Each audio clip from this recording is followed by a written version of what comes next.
Okay, next up is gases. So we actually jumped to chapter 9 because your book does things a little bit differently in terms of the order than most other books do, and that's fine. We just jump to chapter 9 and we jump right into gas behavior, what sort of information that we can get about gases, and just to sort of preview what the main ideals will be. Essentially, we're going to be able to take some measurements and figure out the moles of gases, and we've been spending a ton of time working with moles, doing conversion problems involving moles, making predictions because we can get to moles and you'll use stoichiometric coefficients. So it's a lot of the same skills. There's just extra steps with how we get to moles. Before we get there, let's talk about how we model gases. We're actually going to be looking at what are known as ideal gases. No gas is truly ideal, but some gases behave ideally under certain situations. And for this semester, all our gases are going to be in that situation where we can assume that they're ideal. If we think about like sort of establishing a model and thinking about what the gas particles are doing, we have just a couple simple ideas. The gas particles are constantly moving. We know from earlier in the semester that gases expand to fit whatever volume they're inside. So one way that they're one way that we can picture them doing that is they're just moving all around. They're bumping into walls, but they're just constantly in motion, right? Constantly in motion.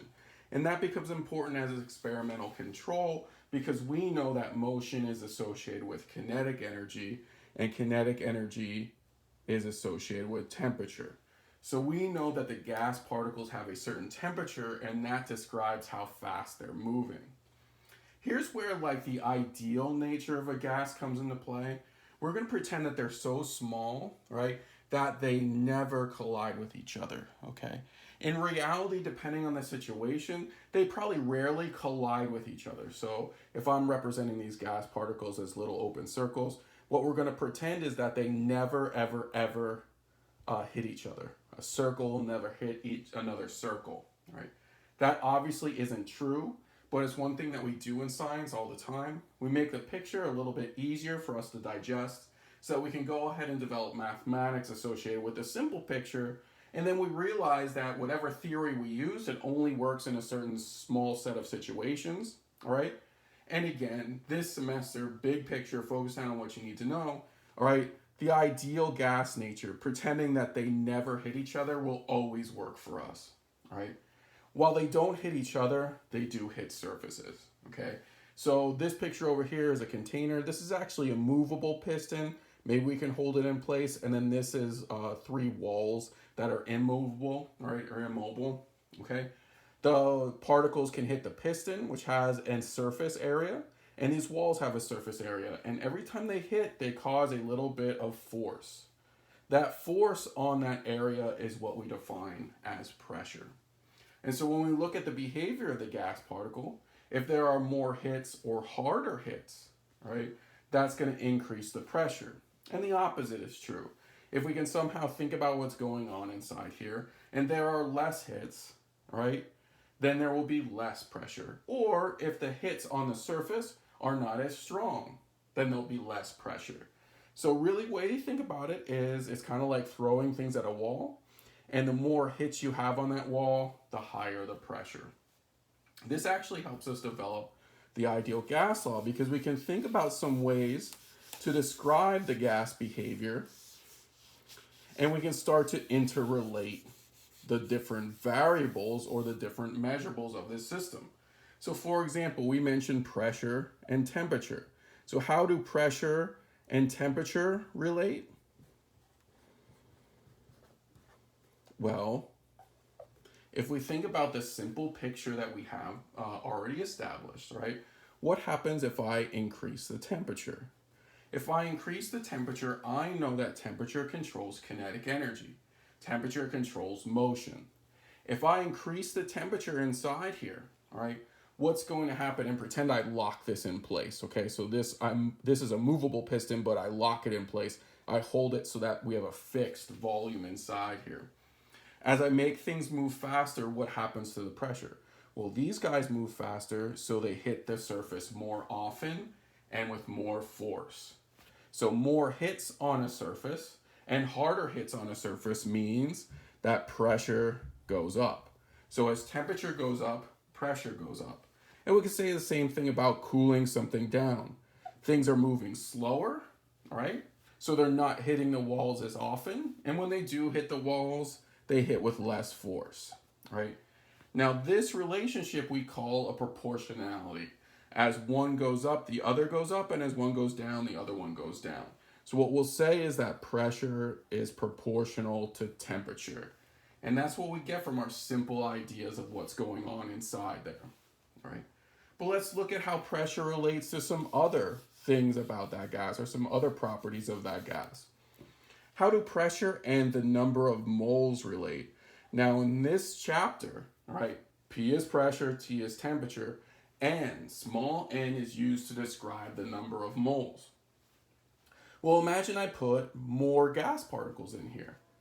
What do we expect to happen to the number of times a gas particle hits a surface? All right.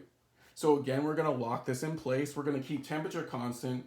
But if I throw gas in here, it just kind of makes sense that there's going to be more striking of that surface. There's going to be more particles inside there to hit the walls, right? So as n goes up, what happens to pressure? Where there's more collisions, so pressure goes up. If I suck gas out of there, right, n goes down, there's less gas particles to hit the surfaces, so what happens to pressure? Pressure goes down. So we see that these guys are again proportional. As one goes up, the other goes up, and as one goes down, the other goes down. Okay. Now the last measurable we have to relate to pressure, I already mentioned briefly, is volume. And V is what we're going to use for the symbol of volume, just like we've been doing throughout the semester. Now let's make this movable, okay? And let's think about what happens as I change the volume. If I make this movable and I raise it up and I increase the volume, right? Now there's more space inside here for the gas particles to move in. Well, think about gas particles hitting the surface, and then we move this surface further away. What happens to the hits on that surface?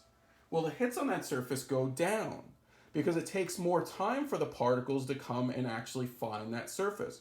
There's more space to move inside here, so there's less visits, right, to that surface. There's less collisions. So as volume goes up, the pressure actually goes down, right? What about the opposite case? What if we compress this guy? What if we move this and make a smaller space? Well, you have the same gas in there. We have a fixed temperature, the same amount of motion, but now there's less space in there. So if there's less space, the particles are going to visit the surface of that piston more, right? They're going to visit the surface, any surface inside there, even the wall surfaces more. There's less space, so they hit the walls more. So as volume goes down, you get more hits on surfaces, so the pressure goes up. Now this is a little bit different, okay? We see that these guys are not proportional. As one goes up, the other goes down, right? This is an inverse proportionality. And the way we show an inverse proportionality is we use 1 over. This is alpha, it's a Greek symbol. You probably remember it from math class as a proportionality. Now, why these are all important, these proportionalities, is we can build the ideal gas law. So whenever you see IGL, we're referring to the ideal gas law. And it's an equation. And we think about what pressure did, all right? Pressure increased when we increased N. So these guys were proportional, right? As P goes up, N goes up. And I can kind of see that with that equality. Now leave some space here. We also know that as T went up, P went up. So those guys were proportional as well. Finally, we found that as P went up, right, it had an inverse relationship with volume. So as P goes up, that's like decreasing a denominator. And as P goes down, that's like increasing a denominator on the opposite side of an equation, okay? So we see our proportionalities here. P is proportional to N, it's proportional to T, and it's inversely proportional to V. Now, when we make a proportionality and we use that symbol alpha, the way that we convert it to an equation, is we introduce a proportionality constant. And R is the symbol for, all right, the gas law proportionality constant. Okay? So this is the ideal gas law. P equals nRT over V, or PV equals nRT. Now both these mean the same thing. I just mentioned it, but let's make sure we get it down. R is the gas constant. It is something to definitely memorize, and you memorize the numbers associated with it and the units. R is incredibly important because it tells us whenever we use this equation what units we have to have. The value of R is 0.08206 liter atmospheres, those are multiplying each other in the numerator, per mole Kelvin. So whenever we want to get to, all right, using this equation, all my variables inside this equation have to match the variables here. My volume must be in liters. My pressure must be in atmospheres. N must be in moles, and my temperature must be in Kelvin. All right. If I do this, then what I have is an equation with 1, 2, 3, 4 unknowns, because R is already known. And so what I can do is I can take 3 different measurements and get a measurement that I don't actually measure directly. I can infer another physical property from the use of this equation. Okay. Let's take a second to look at units, because we just mentioned how important they are. Let's start with units of pressure. So we know we need atmospheres, but essentially we'll be taking measurements sometimes that aren't directly in atmospheres. So what we have to do is memorize a series of conversion factors. Okay. A common measurement is millimeters of mercury, right? And a definition is 760 millimeters of mercury, like from a barometer. Most people know that we measure pressure from a barometer. You might have heard of barometric pressure. That's all about millimeters of mercury, right, suspended above a surface. So 760 millimeters of mercury is equal to 1 atmosphere. And this is a definition. So remember why we need these conversions. I need atmospheres to fit into my ideal gas law. So if I'm given information in millimeters of mercury, okay, then I can convert it to atmospheres, and then that's the P that goes into the ideal gas law. All right. 1 millimeter of mercury is defined as 1 torr. Now, why am I reminding you that these guys are definitions? Because then when I use this conversion factor, right, then I know it's not affecting my significant figures. If you look at this conversion factor and this conversion factor, this essentially says that 760 torr is 1 atmosphere. And that's another one to sort of memorize, but I mean, they're kind of all the same. All right, these two first ones are the same. All right. One other thing to memorize, 101,325 pascals. PA stands for pascals, is also equal to 1 atmosphere. Sometimes you'll see this in kilopascals, but you know how to go from something to kilo something, so don't get confused with that. This is measured. So whenever we use this, we're limited to 6 significant figures. Okay. So this again is all about getting the correct units to fit into the ideal gas law. All right. The volume units we're kind of familiar with. So the last thing, and moles we're definitely familiar with. All right. The last thing we have to talk about are units of temperature. Just like pressure, temperature has to have a specific unit to actually work in our equations, right? And in our ideal gas law equation in R, the temperature unit is Kelvin, right? These must be in Kelvin. But again, like pressure, we might not get a measurement in Kelvin. Oftentimes our measurements are in degrees Celsius. So you guys know this, but just to review, if I take degrees Celsius and I add 273.15, I'll get the temperature in Kelvin. And so it's an important thing to just memorize and know how to utilize. Okay. One other definition while we're talking about definitions I want to mention is that often we look at measuring gases under what are known as standard, we measure gases under a standard set of conditions, all right?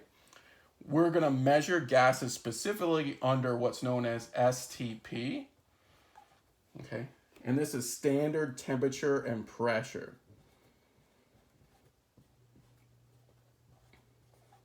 And so whenever you see this phrase, standard temperature and pressure, or STP in a problem, it translates to, all right, a temperature of 0 degrees Celsius, a temperature of 0 degrees Celsius and a pressure of 1 atmosphere. STP translates into these two units.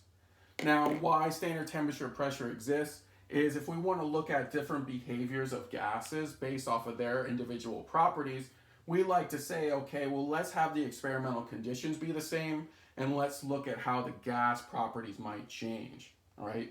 So for you, just the practical application of STP is it translates into a T and a P. So if we're ever doing like an ideal gas law problem and it looks like information is missing, make sure you go and you look for STP, okay? Now we're going to finish this initial sort of idea, this initial setting of gases or explanation of the setting of gases with an example, right?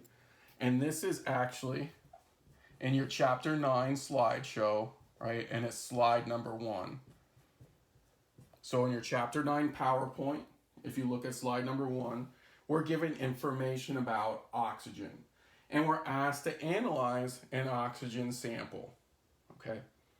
And so we're given that our oxygen sample has 5.00 grams of oxygen. We're given that it occupies 1,500 milliliters. And it has a temperature of 22 degrees Celsius. What we're asked to calculate is the P. And we're asked to calculate the P in torr. So how do I know the starting point? What's my identification that leads me to the correct method of analysis? We're looking at one sample of gas. And then we start to see the variables inside the ideal gas law all related to each other. All right. We're given a volume. We're given a temperature. We're asked about a P. All right. As soon as you start to see P's, V's, and T's all trying to interrelate, the first thing you write down is PV equals nRT. The identification involves just finding those variables in the wording of a problem. So we start to kind of fill in the gaps here. When we're told to calculate pressure, so that has to be our unknown. So the rest of the problem has to deal with, all right, finding a V, an N, and a T, all right? Because then if we can do that, we know R, and our one unknown in this equation would be P, and we can solve for it. So do I see a volume there? Yeah, I see this milliliters. But will I use the unit of milliliters inside this? Well, no, I've memorized the units inside R, and this milliliters actually has to become liters, right? Now, N, that measures the amount of gas, but it doesn't measure the amount of gas in grams. It measures the amount of gas in moles. So knowing that R has a unit of moles inside it reminds me that even though this measures the amount of gas, I have to take these grams and make them moles. Same thing for temperature. Can I find the temperature to fit into this formula? Sure. But am I going to use degrees Celsius? Nope. I've memorized, all right, my units that are inside R. I've memorized the appropriate units to use for all gas problems, and I'm going to take that degrees Celsius and turn it into Kelvin, okay? So then we kind of have a bunch of work we have to do up front. We have to take our 5.000 grams of oxygen. We know that there's 32.00 grams of oxygen in every 1 mole of oxygen. And so what we get out is 0.15 625 moles of O2. We did some math. There would be 4 significant figures, but we do not round yet. What do we do about volume? I have 1,500 milliliters. I know that there are 1,000 milliliters in 1 liter. And so then I can take this, and this looks like 1.500 liters, keeping these digits as I would have 4 significant digits there. And finally, my 22.2, I can add 273.15 to it. Now notice, this is an addition conversion, it's not a multiplication conversion, okay? So when I do this math, I get 295.35 Kelvin. That has the correct units. Let's take a look at significant figures. This is good to 1 place to the right of the decimal. This is good to 2 places to the right of the decimal. So my answer is good to 1 place to the right of the decimal. So now I have everything with the correct units, and I can plug it into the ideal gas law.